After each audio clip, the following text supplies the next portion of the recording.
시청자 여러분 안녕하십니까. 뉴스7의 김명우입니다. 모레 화요일과 그 다음 날까지 국민들의 시선은 온통 헌재와 법원으로 쏠릴 것 같습니다. 25일엔 윤석열 대통령의 최종 변론이, 26일엔 이재명 대표 선거법 항소심 결심 공판이 진행되죠. 얼마나 엄중한 두 재판인지 더 설명이 필요해 보이지 않습니다. 이 같은 헌재와 법원 재판 일정대로면 윤 대통령과 이 대표 모두 3월 중에 정치적 명운이 걸린 사법부의 선고를 받게 될 것으로 보입니다. 오늘 첫 소식 유태영 기자가 보도합니다. 헌법재판소는 오는 25일 마지막 변론 기일에 증거조사와 대리인들의 종합변론부터 진행합니다. 이어 국회 탄핵소추위원단 대표와 윤 대통령의 최후 진술이 이어지는데 시간을 제한하지 않기로 했습니다. 소추위원과 피청구인 본인께 최종 의견 진술 기회를 드리는데 이때는 시간 제한을 하지 않겠습니다. 이후엔 헌법재판소의 시간입니다. 재판관 8명이 평일을 거쳐 대통령 파면 여부를 결정합니다. 앞서 박근혜 전 대통령 땐 최종 변론 기일로부터 11일 만에, 노무현 전 대통령 땐 14일 만에 결정을 내렸습니다. 3월 중순쯤 윤 대통령 탄핵 여부 결론이 날 전망입니다. 오는 26일엔 민주당 이재명 대표 공직선거법 항소심 결심 공판이 열립니다. 검찰이 구형을 한 뒤 이 대표 측 변호인의 최종 변론, 이 대표의 최후 진술이 이어집니다. 이 대표는 지난 대선 때 국토부 협박 등 허위 사실을 공표한 혐의로 1심에서 징역 1년에 집행유예 2년을 선고받았습니다. 만약에 안 해주면 직무유기 이런 걸 문제 삼겠다고 협박을 해서 2심에서도 벌금 100만 원 이상을 선고받고 대법원에서 확정되면 이 대표는 의원직을 잃고 피선거권을 박탈당해 대통령 선거에 나올 수 없습니다. 이 대표 선거법 위반 사건 항소심 선고 역시 이르면 다음 달에 내려질 전망입니다. TV조선 류태영입니다. 윤석열 대통령은 최후 진술서 내용을 가다듬고 있는 것으로 전해졌습니다. 어떤 내용이 담길지 여러 예측들이 나오고 있고 실제로 최후 진술의 내용에 따라 전국은 또다시 거세게 출렁일 수 있습니다.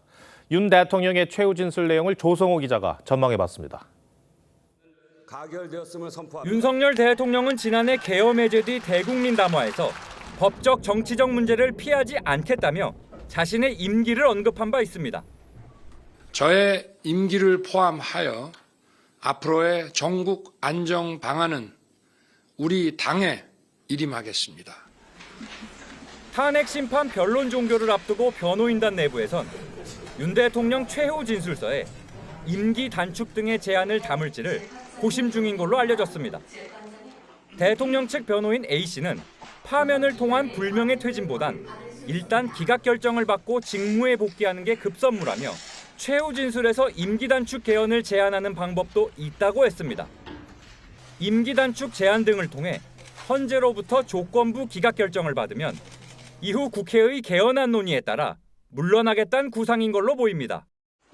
또 다른 변호인단 관계자도 헌재는 기각과 인용을 했을 때 국가적으로 어떤 이익이 있는지 모두 판단한다며 앞으로 윤 대통령이 어떤 정치 행보를 보여줄지도 중요한 변론 전략 가운데 하나라고 설명했습니다.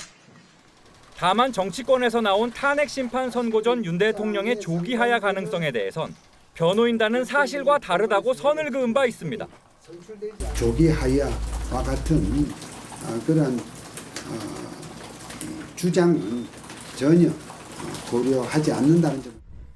변호인단은 윤 대통령 지지층의 여론도 고려해야 하는 만큼 기각 결정의 당위성과 함께 외교 안보 현안과 국민 통합 등 윤 대통령이 직무에 복귀해 신속히 챙겨야 할 국정과제가 산적해 있다는 점도 강조할 계획입니다. TV조선 조성호입니다. 최근 윤석열 대통령 탄핵 찬반 집회가 대학 캠퍼스로 확산하고 있습니다. 양쪽 집회 참가자 사이에 물리적 충돌까지 벌어지고 있습니다. 개강을 앞두고 대다수 학생들의 피해를 우려한 서울대학교가 추가 집회가 열리면 경찰 투입을 요청하는 방안까지 검토하고 있습니다. 변정현 기자입니다. 마스크를 낀 청년과 셀카봉을 든 중년 남성이 서로 거세게 밀치고 주위에서 두 사람을 말립니다. 중년 남성은 다른 남성과도 설전을 벌입니다. 지난 17일 서울대에서 열린 윤석열 대통령 탄핵 찬반 집회에서 양 집회 참가자들이 뒤섞이면서 말다툼은 물론 몸싸움까지 벌어졌습니다. 지난 21일 고려대에서 열린 집회에서도 찬반 집회 참가자들이 서로 멱살을 잡는 등 충돌이 일어났습니다. 하지 마세요.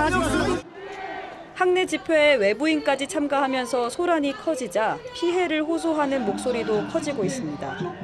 전반적으로 좀 시끄러워서 공부에 방해된다는 게 학생들이 최대한 방해받지 않는 공간에서 집회를 했으면 좋겠습니다. 학교 측은 경찰에 협조를 요청하는 방안을 고심하고 있습니다. 경찰의 지원을 받고 충돌을 할 가능성이 있는 분들이 접촉할 가능성이 생기면 경찰과 학내 인력이 가서 그거를 막겠다는 이야기. 군부 독재 시절 트라우마 때문에 학내 경찰 투입을 금기시하던 서울대도 더 이상 참기 힘든 수준이란 판단을 한 겁니다. 이런 가운데 내일은 숭실대에서 오는 3월 1일엔 대학로에서 탄핵 반대 시국 선언이 예정돼 있습니다. TV조선 변정현입니다.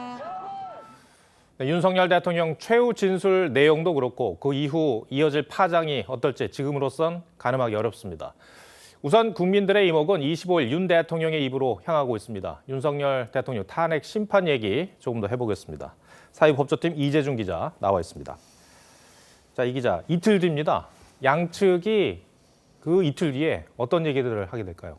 네, 우선 쟁점별로 한번 정리를 해봤습니다. 먼저 이 계엄 선포의 적법성입니다. 쉽게 말해서 윤 대통령이 계엄을 선포할 당시에 우리나라의 상황이 전시나 사변 등에 준하는 국가 비상사태였냐라는 겁니다. 윤 대통령 측은 야당이 줄탄핵 또 예산 삭감 등의 이른바 의회 독재가 자행이 되고 있고 부정선거 의혹도 확인해야 하는 상황이었다는 주장을 펼칠 것으로 예상이 됩니다. 중앙선관위 그 전산 그 시스템에 대해서 자기들이 점검한 거를 보고를 받았는데 정말 많이 부실하고 엉터리였습니다. 네, 국회 측은 당시 상황을 국가 비상상태로 볼 수 없고 부정선거 의혹 또한 근거 없는 음모론에 불과하다는 주장을 강조할 것으로 보입니다. 선거 부정은 존재하지도 않고 근거도 없지만 비상계엄 선포를 하고 국회 침입해서 그 문제를 해결한다는 게 윤 대통령이 계엄을 선포한 뒤에 그 뒤에 헌법기관을 무력화하려 했는지 이 점도 중요 쟁점이죠. 네, 그렇습니다. 윤 대통령이 국회의원을 끌어내라는 지시를 했는지 또 정치인 등에 대한 체포 지시가 실제로 있었는지 등이 계엄의 위헌성을 판단할 중요한 기준이 되기 때문입니다. 이 부분에 대해서 윤 대통령 측은 경고성 계엄이었고 국회 병력 투입은 질서 유지와 방어 목적이었다는 주장을 강조할 것으로 보입니다. 출동 시나 그다음에 또 안에 들어가서 활동한 것이 뭐 어떤 것을 차단하거나 완전히 봉쇄해가지고 국회 기능을 못하게 한 이런 거 전혀 없었잖아요. 계엄 선포의 절차적 정당성이 확보됐는지에 대해서도 양측의 주장이 나올 것으로 보입니다. 계엄 선포는 국무회의의 심의를 거쳐야 합니다. 계엄 전 윤 대통령이 주재한 회의에 대해 국회 측은 회의록이나 안건도 없는 제대로 된 국무회의가 아니었다는 입장이고 또 윤 대통령 측은 일부 절차가 미비했더라도 계엄 선포 여부를 논의한 정상적인 국무회의였다 이런 주장을 하고 있습니다. 이틀 뒤에 최종 변론이 이제 마무리가 되면 그 이후에는 어떤 절차가 남게 됩니까? 네, 변론이 마무리가 되면 헌법재판관들이 최후 변론을 듣고 나서 숙의에 들어갑니다. 매일 재판관 평의가 이어질 것으로 예상이 됩니다. 평의가 끝나면 재판관들이 각자의 의견에 따라 탄핵 소추를 기각할지 아니면 윤 대통령을 파면할지를 투표를 하게 됩니다. 이후 주심인 정영식 재판관이 다수 의견을 토대로 결정문 초안을 작성을 하게 됩니다. 만일 정 재판관이 소수 의견을 낸다면 다수 의견을 낸 재판관 중 한 명이 초안을 작성합니다. 결정문이 마무리가 되면 선고 기일이 지정되게 됩니다. 네. 헌재의 탄핵 심판은 이제 그렇게 진행이 될 거고요. 그런데 윤 대통령에 대한 형사 재판 이건 처음부터 논란이 빚어지고 있죠. 네, 맞습니다. 지난주 공판 준비 기일이 열리면서 윤 대통령 측이 수사 기록을 확인할 수 있게 됐습니다. 이 과정에서 공수처의 이른바 영장 쇼핑이 사실로 확인이 된 겁니다. 변호인단은 이를 토대로 공수처 수사 자체가 불법이었다며 목소리를 높이고 있습니다. 2024년 12월 6일 윤석열 대통령을 피의자로 명기한 압수수색 영장을 청구했다가 기각되었으며 법원으로 옮겨가면서 영장 발부를 시도한 건 명백히 불법이라면서 위법하게 수집된 증거는 법정에서 쓸 수 없다라는 주장입니다. 수사기관의 수사와 기소 자체를 흔들겠다는 전략인데 헌법재판소도 수사 자료를 판단의 근거로 삼고 있기 때문에 이런 주장이 탄핵 심판에서도 영향을 미칠지 주목됩니다. 네, 알겠습니다. 이재준 기자, 잘 들었습니다.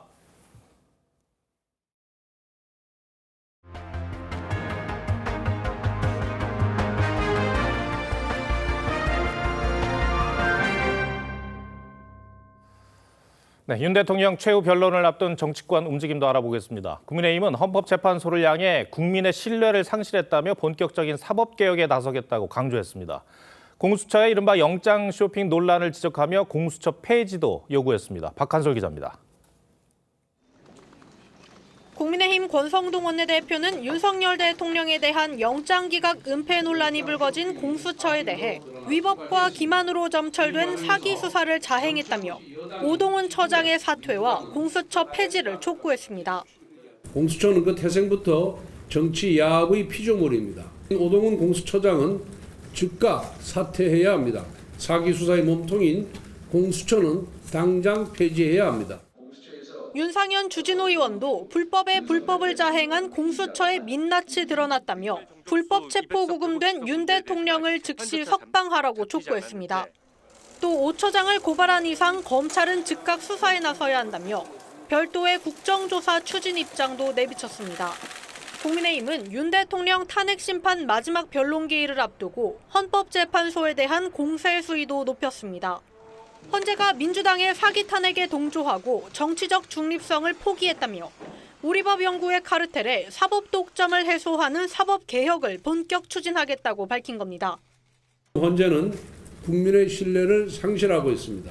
우리법 연구의 카르텔의 사법 독점을 해소하는 사법 개혁을 본격 추진해 나가겠습니다. 권 원내대표는 대통령 당선 시 형사재판은 정지된다고 보는 게 다수설이란 이재명 대표 주장에 대해선 오만한 태도라고 지적했습니다. 그러면서 지난 2017년 홍준표 당시 대선 후보의 대법원 재판에 대해 헌법학자 10명 중 7명이 대통령에 당선되더라도 재판은 진행돼야 한다고 했던 사례를 언급했습니다. TV조선 박한솔입니다. 민주당은 국민의힘을 향해 극우 전광훈 이중대라고 맹비난했습니다. 여당을 극우 정당으로 몰아 중도층까지 잡겠다는 의도로 보입니다. 민주당은 또 2030을 겨냥한 청년위원회도 가동시켰는데 민주당 지도부에서 나온 청년층 관련 발언이 또 논란입니다. 신경희 기자가 보도합니다. 민주당 김민석 최고위원은 중도보수 지향을 밝힌 이재명 대표의 리더십을 언급하며 국민의힘은 백날 이재명을 욕해도 이재명에게 지는 것이 당연하다고 말했습니다. 내란 옹호, 이재명 때리기, 무조건 반대에만 몰두하며 극우의 전광훈 이중대가 되어버렸습니다. 민주당이 국민의힘 대신 폭넓은 국민의 요구를 책임 있게 수용할 길을 열게 됐다는 주장인데 여당을 극우로 규정지어 중도층을 민주당 쪽으로 끌어들이려는 의도로 풀이됩니다. 민주당은 또 전국 청년위원회와 대학생위원회 발대식을 잇따라 열고 2030 청년층에 대한 구애에도 본격적으로 나섰습니다.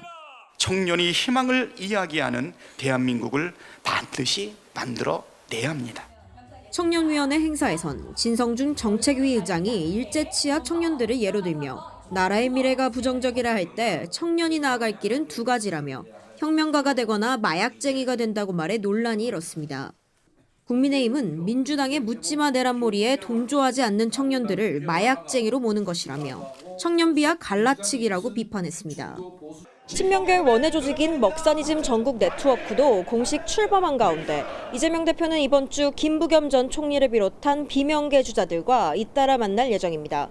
TV조선 신경입니다. 여야 공세와는 별도로 주자들 간 정책 공방도 본격화하고 있습니다. 상속세 개편과 관련해 이재명 대표가 여당의 상속세율 인하 주장을 초부자 감세라며 연일 비판하고 나서자 오세훈 서울시장은 혜택 대상을 넓힌 과세 방식의 변화를 역제안했습니다. 여권 주자들은 이 대표의 중도 보수 프레임에도 적극 반박하고 나섰는데 김아림 기자가 더 구체적으로 전해드리겠습니다. 민주당 이재명 대표는 현행 50%인 상속세 최고세율 인하를 주장해온 국민의힘을 겨냥해 초부자 감세에 아직도 미련을 갖고 있나라며 공개 토론을 제안했습니다. 최근 이 대표는 상속세 공제를 현행 10억에서 18억으로 올리는 방안을 주장한 바 있습니다. 28년 된 공제 기준을 좀 현실화해서 가족이 떠난, 그야말로 세상을 떠난 후에 집까지 그 가족들이 떠나야 되는 이런 슬픈 현실을 왜 외면하려고 합니까? 그러자 오세훈 서울시장은 부동산 소유자 대상의 단순 공제 확대는 미봉책이라며 자녀 공제액을 현행 5천만 원에서 5억 원으로 높이고 육아교육 비용 증여공제 신설과 창업 결혼에 대한 증여공제 확대, 유산취득세 전환도 필요하다고 주장했습니다. 감세 혜택 대상을 더 넓혀야 한다는 겁니다. 이 대표 제안이 10억에서 18억 사이 서울 한강 중심의 부동산 한 채 소유 중산층을 겨냥했다면 오 시장안은 부모나 조부모가 자산을 물려줄 경우 유산 상속 대상인 2030 청년층에 초점을 맞춘 걸로 보입니다. 지난주 갤럽 여론조사에서 중도층의 민주당 지지율은 42%, 국민의힘 지지율은 22%로 20%포인트 격차를 보였습니다. 안철수 의원은 기자회견을 열고 정치 교체를 포함한 시대 교체가 필요하다며 대선 출마를 시사했습니다. 시대 교체, 시대 전환을 해야 합니다. 극심한 정쟁과 갈등을 넘어 통합으로 가야 합니다. 유승민 전 의원은 이 대표의 중도 보수 흔들기는 자신의 사법 리스크를 덮기 위한 것이라며 보수 진영이 지금이라도 중원 경쟁에 나서야 한다고 촉구했습니다. TV조선 김하림입니다. 네, 윤석열 대통령 탄핵 심판 막판 불거진 공수처의 영장 쇼핑 논란에 국민의힘이 공세를 집중하고 있습니다. 여당이 이 문제를 왜 파고드는지, 탄핵 심판을 비롯한 향후 재판에 어떤 영향을 미칠 수 있는 건지 정치부 한성훈 기자에게 물어보겠습니다. 글쎄요, 여당이 이 문제에 이렇게 집중하는 게 윤 대통령 탄핵 심판에 어떤 영향을 미치려는 전략이라고 볼 수 있는 겁니까? 엄밀히 말하면 이 영장 기각 문제는 공수처가 진행된 이 내란 수사와 관련된 사안이라 헌법재판소 탄핵 심판에 직접적인 영향을 미치긴 어려울 것으로 보입니다. 다만 이 윤 대통령은 지금 현재 탄핵 심판뿐 아니라 이 내란 혐의로 형사 재판을 받고 있는 상황이라 이 형사 재판을 겨냥한 거다, 이런 분석이 많습니다. 이 공수처 수사 절차 자체의 정당성이 결여됐다, 이렇게 강조하면서 윤 대통령 체포, 구속 자체가 부당하고 나아가 이 공소 자체가 기각돼야 한다는 걸 주장하려는 의도로 보입니다. 다만 여권 일각에서는 현재 탄핵 심판에 간접적이나마 영향을 미칠 수 있다, 이런 기대도 있습니다. 그런데 이제 윤 대통령의 이제 형사 재판 말이죠, 내란 관련, 이거는 2차 기일이 3월 24일, 네. 한 달 뒤잖아요. 네. 그런데 왜 지금 이 시점에서 이 문제에 이렇게 집중을 하는 겁니까? 아무래도 이 조기 대선 시나리오와 좀 맞물린 거다, 이런 예측이 많습니다. 이 현재로서는 내달 중순에 윤 대통령에 대한 탄핵 심판 결정이 나올 가능성이 높은데요. 만약 탄핵 인용 결정이 난다면 형사재판 2차 기일 즈음엔 조기 대선이 본격화할 것으로 보입니다. 이때 야당에서는 이 여당을 내란 세력으로 규정하는 선거 프레임을 활용할 가능성이 높습니다. 여당에선 그런 상황을 감안해서 공수처 기소의 부당함을 강조하면서 이 여론전에서 밀리지 않겠다, 이런 구상을 한 걸로 보입니다. 오늘 여당에선 공수처에 대한 검찰 수사 가능성을 언급을 했던데 실제로 벌어질 수 있는 일인가요? 앞서 이 공수처에서 이 지난 15일에 윤 대통령 사건과 관련해 체포영장 외에 이 압수영장이나 통신영장 등을 서울중앙지법에 청구한 적이 있느냐, 이런 국회 질문에 윤 대통령 영장을 청구한 사실이 없다, 이렇게 답변했습니다. 과거에 김명수 대법원장의 경우에는 임성근 전 부장판사 사표 수리 거부와 관련한 국회 질의에 허위 답변을 했다는 이유로 허위 공문서 작성 의혹으로 검찰 수사를 받았습니다. 이뿐만 아니라요, 실제로 이번에 이 공수처에서 검찰의 기록을 넘길 때 이 기각된 영장들을 빼고 넘겼다면은 이 공용 서류 은닉죄로 수사를 받을 가능성도 있습니다. 네.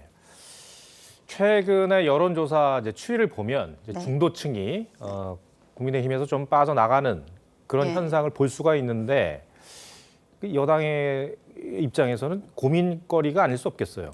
예, 오늘 권성동 원내대표도 기자회견을 했는데 이 한 번의 여론조사만으로 평가하기는 적절치 않다. 이렇게 선을 그었습니다. 하지만 이 여론조사 결과를 인정하고 겸허히 수용하겠다 이런 반응을 보였는데요. 아무래도 이 당 지도부가 줄곧 윤 대통령 면회, 이 탄핵 반대 집회와 거리를 뒀음에도 중도층 이탈 움직임이 있다는 점, 이 내부적으로는 적지 않은 위기감을 느꼈을 걸로 보입니다. 네. 이렇다 보니까 본격적인 행보를 시작한 주자들도 입장을 정하기가 어렵겠어요. 네, 이 탄핵의 반대 입장을 밝혀온 김문수 장관, 이 홍준표 시장의 경우에는 갑작스런 입장 변화를 보이긴 쉽지 않을 듯합니다. 한편 이 계엄은 물론 이 탄핵에 대해서도 불가피성을 언급했던 오세훈 시장, 한동훈 전 대표 그리고 유승민 전 의원의 경우에는 중도층을 향한 메시지에 주력할 가능성이 있습니다. 오는 26일 출간될 한 전 대표의 책에는 이 비상계엄 관련 입장이 선명히 담길 전망입니다. 김종혁 전 최고위원은 한 전 대표 책을 거론하면서 불법과 위헌이 명백한 대통령의 계엄령, 포고령에 대해 여당 대표는 어찌해야 하는가 이렇게 말을 했는데 이 같은 기류를 감안한 걸로 보입니다. 네. 다시 정치권에서 중도층 잡기 경쟁에 불이 붙겠습니다. 알겠습니다. 한성훈 기자, 잘 들었습니다.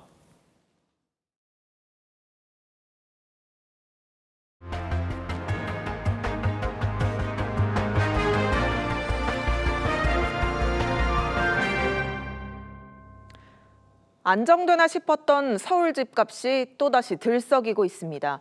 토지거래 허가구역이 해제된 이후 강남 3구의 아파트값이 급등했는데요. 이 같은 과열 분위기가 서울 전체로 번질 확률은 높지 않지만 강남 관련 규제 해제는 신중해야 한다는 것이 전문가들의 이야기입니다. 서영일 기자가 보도합니다. 서울 강남구 압구정동의 한 아파트. 지난해 11월 전용 170제곱미터가 70억 5천만 원에 거래됐습니다. 같은 해 8월 거래 가격이 67억 원이었는데 불과 3개월 만에 3억 넘게 오르며 최고가를 갈아치운 겁니다. 매수자는 방송인 박수홍 씨 부부로 최근 잔금을 치르면서 소유권 절차를 마무리한 것으로 알려졌습니다. 지난 12일 서울시는 잠실과 삼성 등 일부 지역에 토지거래 허가구역을 해제하면서 압구정동은 제외했습니다. 하지만 잠실 등지에서 집을 판 주인들이 압구정이나 반포로 넘어오고 있다는 게 부동산 업계의 설명입니다. 거래가 되면은 주인이 들어와야 되거든요. 새는 못 나요. 근데 사람들이 수리를 하는 거 보면은 거래가 되고. 토지거래 허가구역 해제 호재로 강남 3구 아파트 값은 일주일 만에 8% 급등했고 그 여파가 인근 지역으로까지 번지고 있습니다. 통계 수치로는 여전히 집값이 반등하지 않고 있는 지역도 집주인들이 매물을 거두거나 호가를 올리고 있습니다.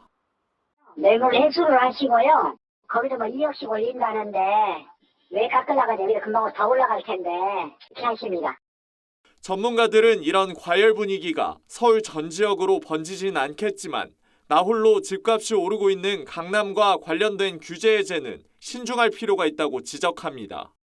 네, 특정 지역, 특정 아파트를 중심으로 투기가 몰릴 가능성도 있어 보입니다. 강남권 그 위주의 급등 이런 현상은 바람직하지 않다고. 다음 주 한은의 기준금리 인하가 유력한 데다 은행도 새해부터 가계대출 빗장을 풀고 있어서 시중에 풀린 현금이 집값을 자극할 우려도 있습니다. TV조선 서영일입니다. 네, 기준금리가 내렸다는데 내 대출금리는 왜 안 내리는지 의아했던 분들 많으시죠? 알고 보니 은행권이 자체적으로 조정할 수 있는 가상금리와 우대금리를 건드려서 대출금리를 오히려 높게 유지해온 것으로 나타났습니다. 기준금리 인하가 은행의 배만 불려주었다는 지적이 나오는 건데 금융당국이 점검에 나섰습니다. 윤수영 기자입니다. 금융감독원은 지난주 은행권의 대출금리 산정과 관련된 세부 자료를 제출해달라고 요청했습니다. 한국은행이 지난해 10월과 11월 기준금리를 0.25%포인트씩 두 차례나 낮췄지만 금융소비자들이 체감하지 못하고 있다는 지적이 잇따르자 실태 파악에 나선 겁니다. 기준금리를 두 차례 인하했음에도 불구하고 이런 부분이 충분히 반영이 되지 않은 측면은 분명히 있는 것 같고요. 대출금리는 지표금리에 가산금리를 더한 뒤 우대금리를 빼서 결정하는데 금융당국은 은행들이 가산금리를 올리고 우대금리는 축소해 사실상 이자 장사를 했다고 의심하고 있습니다. 실제로 5대 은행의 우대금리는 한은이 금리를 인하하기 전인 9월에 비해 0.13%포인트에서 최대 1.41%포인트까지 줄었습니다. 여기다 은행들은 가계부채 관리에 나선 금융당국 기조에 맞춰 가산금리는 올렸습니다. 금리가 조금 낮아졌다는 이야기 듣고 기대도 하고 그랬는데 사실 대부분이 4점 중후반대 아니면 뭐 심하면은 여전히 5%대로 말씀하신 데도 많아가지고. 지난해 은행권은 이자로만 사상 최대인 41조 8,700억여 원을 벌어들여 이자 장사 논란은 더 뜨거워지고 있습니다. TV조선 윤수영입니다. 건조한 날씨에 화재 사고가 잦아 주의가 필요합니다. 경기 수원의 한 다세대 주택에서 불이 나 20대 여성이 숨졌고 전국 곳곳에서 산불도 잇따랐습니다. 사건 사고 소식 노도일 기자입니다. 출입문과 창문이 화염에 녹아내려 새까맣게 변하고 부서졌습니다. 오늘 새벽 3시 50분쯤 경기 수원의 한 다세대 주택에서 불이 났습니다. 계단 출입구 쪽에서 시작된 불은 폭발음과 함께 3층 전체로 번졌습니다. 이웃 주민이 소화기를 들고 초기 진화에도 나섰지만 역부족이었습니다. 소리 소리가 나면서 무슨 화염 방사기가 터지는 것처럼 불이 앞으로. 소방대원들이 출동해 20여 분 만에 불을 껐지만 집안에 있던 20대 여성이 숨지고 20대 남성이 큰 화상을 입었습니다. 경찰과 소방당국은 전자제품에서 불이 시작된 걸로 보고 정확한 화재 원인을 조사하고 있습니다. 비슷한 시각 인천시 남동구의 한 아파트 5층에서도 불이 났습니다. 이 불로 50대 남성 등 2명이 화상을 입었고 주민 10여 명이 연기를 들이마셔 병원으로 옮겨졌습니다. 여포수 신고자가 신고해서 신고 들어온 걸로 나오거든요. 화상 환자가 2분 있으시거든요. 경북 성주의 한 야산에서는 불이 나 1시간 만에 꺼졌고 경기 용인의 한 공장에서 난 불은 인근 야산까지 번지는 등 오늘 하루에만 전국에서 6건의 산불이 잇따랐습니다. TV조선 노도일입니다. 직장 내 괴롭힘 의혹이 제기된 고 오요한나 씨 사건에 대한 정부 차원의 조사가 진행 중입니다. 유가족들은 그동안 MBC 자체 조사에는 참여하지 않아 왔는데 고용노동부에 프리랜서로 활동했던 오 씨의 근로자성을 인정받기 위한 자료를 제출했습니다. 이낙원 기자입니다. 고 오요한나 씨 유가족은 어제 고용노동부 서울서부지청에 출석하면서 MBC 자체 진상조사 참여는 거부한 이유를 설명했습니다. 자기들이 몰랐다, 프리랜서니까 자기들이 책임이 없다, 일관되게 얘기하고 있잖아요. 그 조사의 결과도 또한 의미 있는 결과가 나오지 않을 거라고 생각해요. MBC가 오 씨의 근로자성은 정부 감독을 통해 정해질 문제라는 입장을 밝힌 만큼 고용부의 판단을 직접 받겠다는 겁니다. 특별근로감독관에서는 노동자성의 여부를, 근로자성의 여부를 좀 밝혀주시는 조사가 되기를 기대합니다. 유가족은 근로자성 입증을 위해 오 씨와 선배 간 SNS 대화 자료를 제출했습니다. 오 씨가 폭언 등 직장 내 괴롭힘 사실을 보고하는 내용이 담긴 녹취도 제출했습니다. 당시 이제 선배 뒤따라가서 들어갔을 때 너무 당황스러웠던 기억이 있는데 제가 너무너무 큰 실례를 저질렀는데 이제 거기에서도 제가 제대로 사과드리지 않아서 계속 사과를 하는 도중에 뭔가 마찰이 많았을 때. 내부적으로 선배 관계는 잘 푸시면 되는 거고. MBC 본사를 조사하고 있는 고용부 특별근로감독팀은 오 씨의 근로자성을 먼저 판단한 뒤 노동관계법 위반 사항을 집중 점검하겠다고 밝혔습니다. TV조선 이낙원입니다.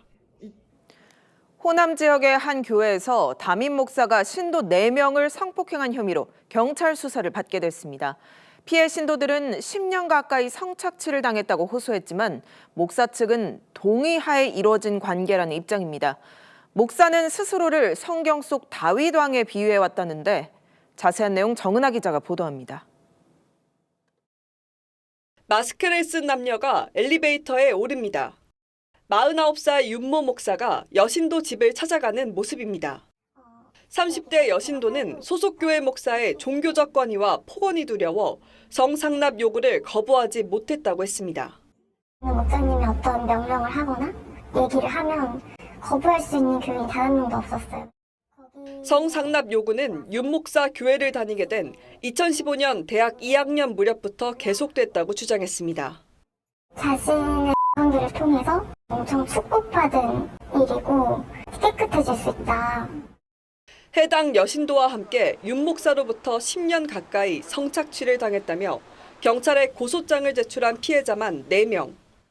이들 피해자들은 윤 목사가 스스로 아내 8명을 둔 성경 속 다윗왕에 비유하며 범행을 합리화했다고 주장했습니다. 다윗왕이 그냥 일부 닫혀 있으니까 나는 다윗왕하고 동급인 사람이야. 다윗왕의 사례를 빙자해서 구루민 성폭력을 저지르는 도구로 쓰이는 것이죠. 윤 목사 측은 신도 4명과 관계를 가진 건 맞지만 동의하에 이뤄진 것이라고 반박했습니다. 오늘 밤 7시 50분 탐사보도 추적자들 일부 다쳐 다윗왕을 자처한 목사편에선 윤 목사의 실체를 다룹니다. TV조선 정은아입니다. 현행법상 만 65세인 노인 연령 기준을 조정하기 위한 논의가 시작됐습니다. 초고령 사회에 본격 진입한 만큼 노인 연령을 올려야 한다는 목소리가 나오는 건데 44년 만에 정부가 제도 손질에 착수했습니다. 무엇이 어떻게 바뀌고 발생할 수 있는 문제점은 뭔지 사회정책부 박재훈 기자와 따져보겠습니다. 네, 박 기자, 요즘 65세를 보면 사실 노인으로 칭하기에는 너무 젊다 이런 평가가 나오는데 왜 기준이 65세로 정해진 겁니까? 네, 1981년 제정된 노인복지법 제26조에 65세 이상을 대상으로 공공시설의 요금을 무료 또는 할인해주는 경로우대 내용이 담겨 있는데요. 이때부터 노인복지 기준 연령이 65세로 맞춰진 겁니다. 하지만 1981년에는 기대 수명이 66.7세에 불과했지만 올해는 18살 정도가 늘어나 84.5세까지 올랐고 노인이 스스로 노인이라고 생각하는 나이도 71.6세로 나타났습니다. 그렇군요. 기대 수명이 계속 늘어나고 있기 때문에 노인 연령을 65세로 계속 유지하면 노인 인구도 갈수록 늘어날 수밖에 없을 것 같아요. 네, 그렇습니다. 2023년 0.72명까지 떨어진 합계 출산율은 오는 2060년 1.08명까지 오르는 데 그치지만 2023년 18.4%였던 고령자 비율은 2060년 44.2%까지 치솟을 것으로 예상됩니다. 기초연금 등 사회보장을 위한 재정도 지난해에는 GDP 대비 15.5%였지만 2040년에 20.3%로 커지고 2065년엔 27%에 육박할 거란 전망이 나옵니다. 이대로라면 2066년에는 생산 가능 인구 1명이 노인을 1명 이상 부양해야 하는 상황이 오는 겁니다. 지금 저출생으로 생산 가능 인구가 계속 줄어들고 있는데 일할 수 있는 중장년층이 이 정년 때문에 은퇴해야 한다면 그로 인한 사회적 비용도 상당할 것 같은데요. 맞습니다. 그래서 이에 정부는 44년 만에 노인 연령 상향에 대한 논의를 시작했습니다. 노후소득 보장과 중장년 일자리 지원의 중요성이 높아지고 있습니다. 노인 연령 조정에 대해서도 사회적 논의를 본격화하겠습니다. 그런데 문제는 노인 연령이 올라가면 그만큼 복지 혜택이 줄어들게 되는데요. 현재는 65세 이상이면 월 34만 원가량의 기초연금과 지하철 무임승차, 무료 국가검진 등 각종 혜택을 받을 수 있는데 이 기준 나이가 올라가면 공백이 생기게 되는 겁니다. 또 국민연금 수급 개시 연령도 오는 2033년까지 65세로 오르는데 앞으로 이보다 더 높아질 수 있다는 점도 우려되는 부분입니다. 그러니까 노인 연령을 올리면 소득 공백, 그러니까 소득이 없는 기관도 늘어날 수밖에 없다는 건데 해결책이 있을까요? 네, 그래서 전문가들도 정년 연장이 병행돼야 한다고 강조합니다. 현재 60세인 법정 정년을 늘려서 퇴직 이후부터 연금을 받게 되는 나이까지 소득 절벽 구간을 최소화하자는 겁니다. 통계청이 55세에서 79세까지 고령층을 대상으로 조사한 결과 이들은 평균 73.3세까지는 일하고 싶어 하는 것으로 나타나기도 했습니다. 일할 의지가 있고 신체적으로나 정신적으로나 경우가 된다 그러면 계속 고용을 할 수 있는 그런 방식에 대해서도 논의를 할 수 있지 않을까 생각을 합니다. 정부는 경제사회노동위원회를 통해 노사정 공감대를 형성하고 정년 연장 문제와 함께 계속 고용 활성화 방안도 마련하겠다는 구상입니다. 네, 우리나라는 저출생 고령화 문제가 유달리 심각한 만큼 발빠른 조정 논의가 필요해 보이네요. 박 기자 잘 들었습니다.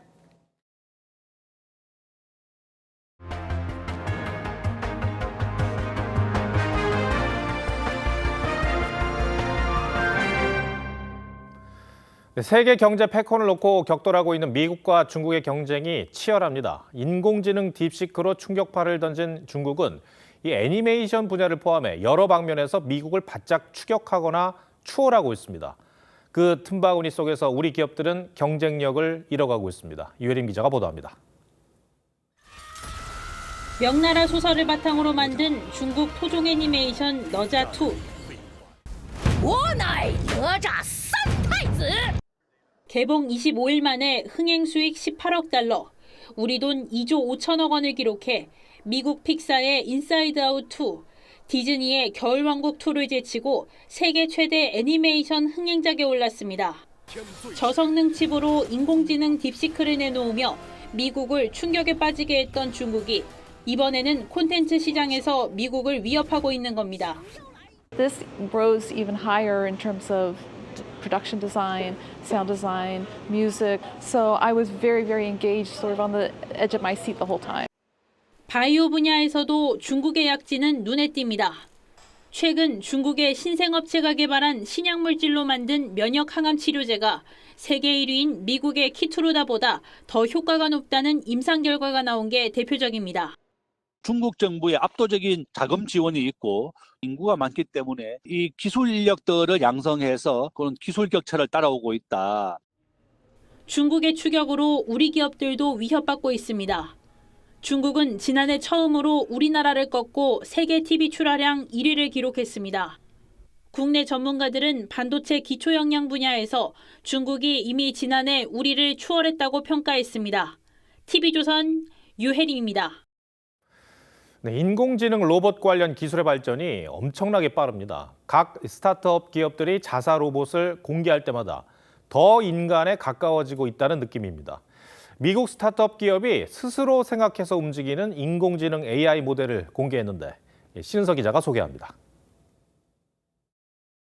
선반 위에 장본 물건들을 내려놓으며 정리하라고 지시합니다. Even though this is the very first time, and try to reason through where you think they belong in the scene, and then work together to put them away. 그러자 두 로봇이 물건들을 응시하더니 각자 서랍과 냉장고를 열고 하나씩 넣습니다. 수납 장소에 더 가까운 로봇에 건네주고 건네받기도 하는데 치즈를 집어 냉장고 옆 로봇에 주고 쿠키를 받아 서랍에 넣는 식입니다. 미국 스타트업 피규어 AI가 스스로 판단하는 로봇형 AI 모델 헬릭스를 공개했습니다. 헬릭스는 로봇이 대상을 보고 명령을 이해하며 행동할 수 있게 하는 모델입니다. 기존 로봇은 사전에 입력된 명령어대로만 작업했다면 헬릭스를 탑재한 로봇은 스스로 판단해 필요한 작업을 하는 건데 이 과정에서 학습하지 않은 자연어를 이해하고 처음 보는 물건을 정리했습니다. 두 대의 로봇을 동시에 제어하도록 설계돼 로봇 간 협업도 이뤄졌습니다. 업체 측은 한 로봇이 다른 로봇을 도와 다양한 가사 일을 할 수 있게 한다고 밝혀 산업용 위주였던 인간형 로봇의 지평이 가정용으로 넓어질 수 있음을 시사했습니다. 2022년 설립된 피규어 AI는 자율형 인간형 로봇 개발을 목표로 하고 있습니다. TV조선 신은서입니다.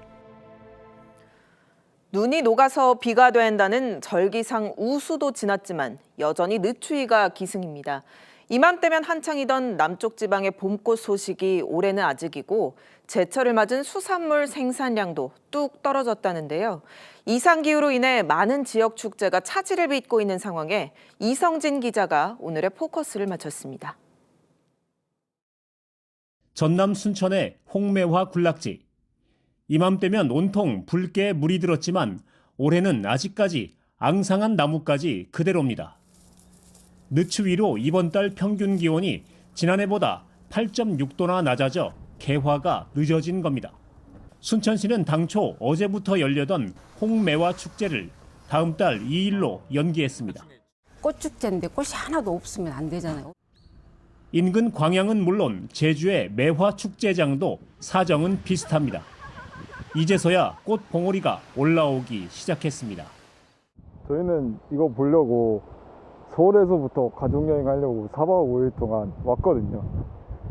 근데 이거를 제철을 맞은 미더덕, 남도의 식탁을 풍성하게 합니다. 입 안에서 탁톡 터지는 게 바다 향기 콱 올라오는 게 너무 맛있어요.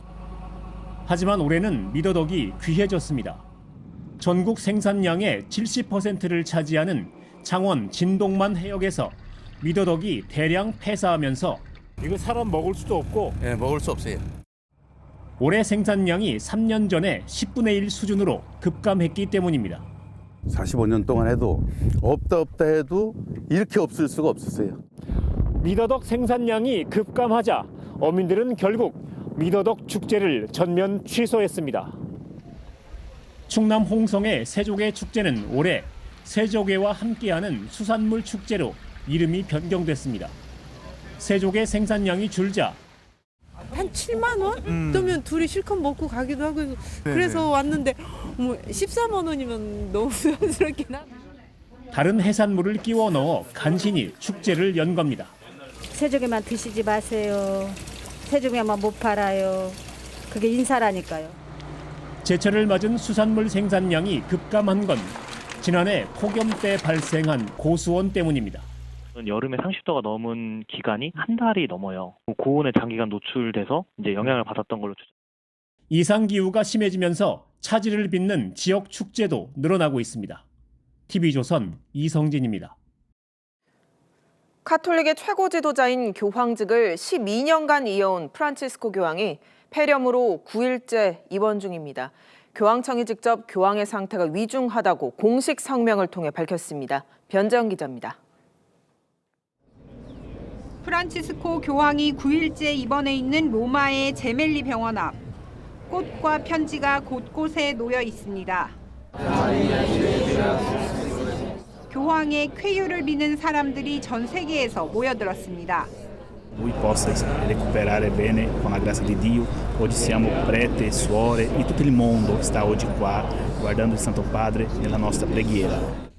이달 초부터 기관지염을 앓다가 폐렴 진단을 받고 입원 치료 중입니다. 한때 교황의 건강이 회복되고 있다고 밝힌 교황청은 성명을 내고 교황이 호흡곤란 증세를 겪는 등 현재로선 예후가 확실하지 않다고 전했습니다. They said clearly it's a concerning situation and the Pope's health remains very fragile. 매주 바티칸 성 베드로 광장에서 열어오던 주일 3종 기도 역시 2주 연속 집전하지 못하게 됐습니다. Manca un appuntamento molto importante, tradizionale e le ragioni per cui manca sono difficili, insomma tristi. 의료진은 올해 나이 88인 교황이 현재 앓고 있는 폐렴 때문에 합병증인 폐혈증에 걸려 위독해질 가능성이 있다며 교황 역시 자신의 상태가 위중하다는 것을 알고 있다고 전했습니다. 앞서 교황은 건강이 악화할 경우를 대비해 사임 서한을 작성해 놓은 것으로 알려졌습니다. TV조선 변재영입니다.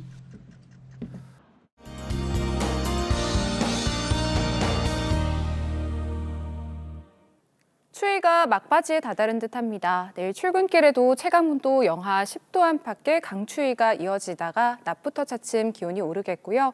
모레는 평년 기온을 회복하며 추위가 풀리겠습니다. 곳곳으로 산불 사고가 잇따르고 있습니다. 대기의 메마름이 지속되는 가운데 바람도 강하게 불어서 어느 때보다 주변 불씨 점검 철저하게 해주셔야겠습니다. 호남과 제주는 내일 오전까지 1에서 5cm의 눈이 이어지겠습니다. 그 밖에 전국 하늘은 대체로 맑겠습니다. 동해안에서는 강한 너울성 파도를, 먼 바다를 중심으로는 높은 물결을 조심하셔야겠습니다. 내일 아침 기온 보시면 서울이 영하 6도, 대전이 영하 7도로 오늘과 비슷하겠습니다.